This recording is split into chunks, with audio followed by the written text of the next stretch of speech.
I always laugh when I see the new protocol, or when the people say, "Oh, we're going to be doing daily subcutaneous, injections and stuff like that." And everyone always thinks they can find out a better way to do stuff. The bottom line, steroids have been around a long time, and because these compounds have been around a long time, we kind of figured out how they work best. When you start increasing like DECA too much above like testosterone, or trenbolone above testosterone, you get a lot of side effects. Prolactin goes up, and then prolactin causes, erectile dysfunction.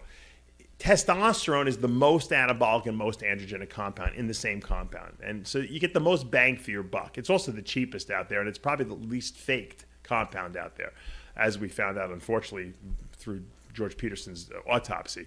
So why would you not use the most powerful compound that you can to build muscle? And your body produces that naturally, so it's not like it produces very much toxicity at all. The only thing you'd have to worry about with testosterone is aromatization to estrogen, which a lot of these other compounds do anyway.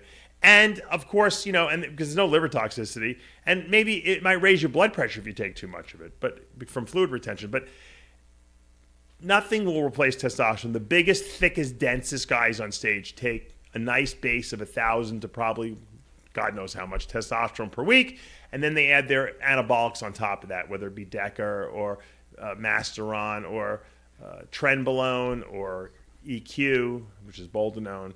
I mean, those that's what testosterone's combined with. And we're going to talk about this on After Hours later, but the George Peterson autopsy showed that he didn't really have a lot of steroids in his system. He had only testosterone, a little bit of Winchell, and some equipoise that was probably lingering from 2 months ago, which means that a lot of the compounds he was using were fake, and they were all testosterone, and he looked amazing. So what people don't realize is that I've seen guys compete on just testosterone, and they look freaking amazing. So why would you take away the strongest thing that you could possibly use in your body to build muscle and decrease it?